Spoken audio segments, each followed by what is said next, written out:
friends. Tonight, I'm going to tell you a story that will make it hard for you to close your eyes when the clock hits 3:33. This is the story of a young man named Aditya.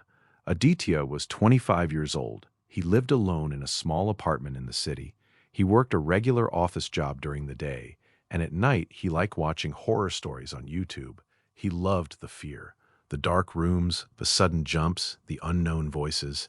He never imagined that one day his own life would become the scariest story of all. It all started on an ordinary night. It was around 2 in the morning. Aditya was lying in bed, scrolling on his phone. The room was quiet except for the soft glow of the screen. Suddenly, it rang. The screen showed unknown number. He frowned. Who calls at 2 in the morning? He rejected it. 2 seconds later, it rang again. He rejected it once more. The third time, he answered out of pure irritation. Hello? Silence. Only the sound of soft, shaky breathing on the other end. Who is this? He asked, his voice a little louder now. Then a voice came through, very quiet, very trembling. Help me. Please save me. Aditya's blood ran cold. That voice, it sounded exactly like his own. Same tone, same slight accent, same everything. Who the hell is this? Is this some kind of joke? The line went dead. He checked the number, still unknown. He told himself it was probably a friend messing around. He put the phone down and tried to sleep. He closed his eyes and waited for the usual city sounds to lull him to sleep. But sleep never came. Every time he almost drifted off, he heard that voice again in his head. The next night, at exactly 3:33 in the morning, the same call.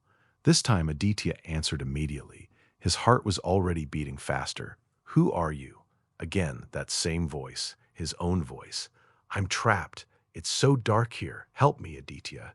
His heart started pounding hard against his chest. The voice had said his name, clearly, deliberately. How do you know my name? What number is this? I am you, the voice whispered, and the call ended. Aditya stayed awake the entire night. He sat on the edge of the bed staring at the wall. In the morning, he messaged every friend he had. No one admitted to making any prank calls. Some even laughed at him. On the third night, Aditya decided he would be ready. He kept a second phone recording everything. He placed it on the table and waited.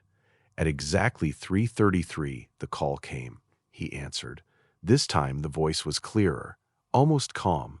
Aditya, listen carefully. That dream you had last night, the one where you were walking on the road and a black car hit you, that wasn't just a dream.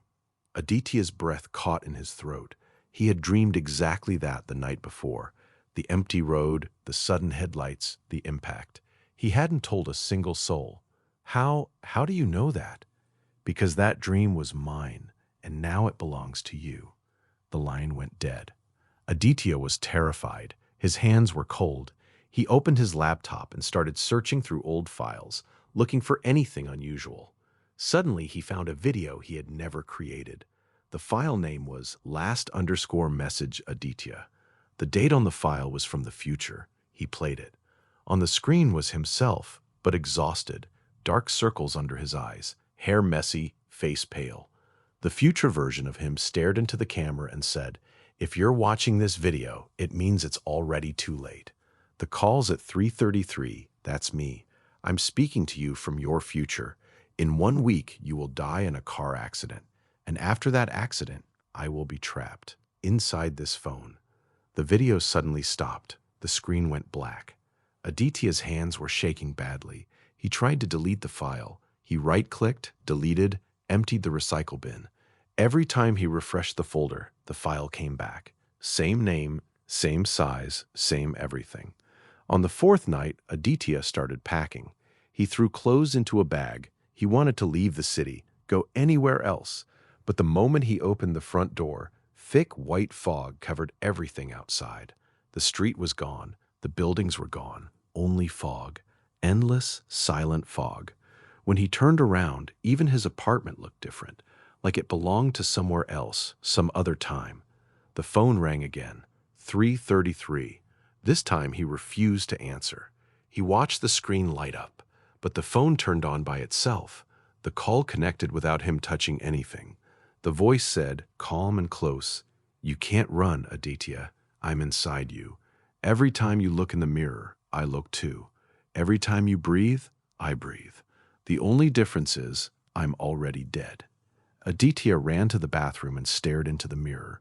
The light was dim. His face was there, but his eyes were completely black. No whites, no pupils, just pure black. And he was smiling, a slow, knowing smile. Aditya screamed and stumbled backward. When he looked again, the mirror was normal, just his own scared face staring back. On the fifth night, Aditya was losing his mind. He called the police. They listened for a few seconds and then laughed politely. "Sir, we get these kinds of complaints all the time. Try to get some rest." He called his parents. His mother said gently, "You're watching too many horror videos, son. Come home for a few days. You'll feel better." But Aditya knew this was no story. This was real, and it was getting closer. That night, he decided to wait for the call and confront it. He sat in the dark with the phone in his hand. At exactly 3:33, the phone rang. "What do you want from me now?" Aditya asked angrily. His voice cracked. The voice on the other end was calm this time, almost kind. "I want you to set me free." "How?" "There's only one way. You have to die in the same accident I did. Same place, same time. Only then will this loop break." "Are you insane? I'm not going to kill myself."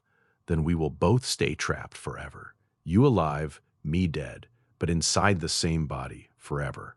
The call ended. The silence that followed was heavier than before. The next morning, Aditya searched online with shaking fingers. He found an old news article. Exactly 1 year ago, on the same date, on the same highway, a young man died in a car crash. Name, Aditya Sharma, age 25. The photo in the article was identical to him. Same face, same eyes, same everything. Aditya's mind spun. The room felt smaller. Had he already been dead for a whole year? On the sixth night, Aditya finally understood. The calls weren't coming from the future. They were coming from the Aditya who died a year ago. And the one living right now? Maybe he was just a memory, a leftover piece of an unfinished death, a ghost that still thought it was alive.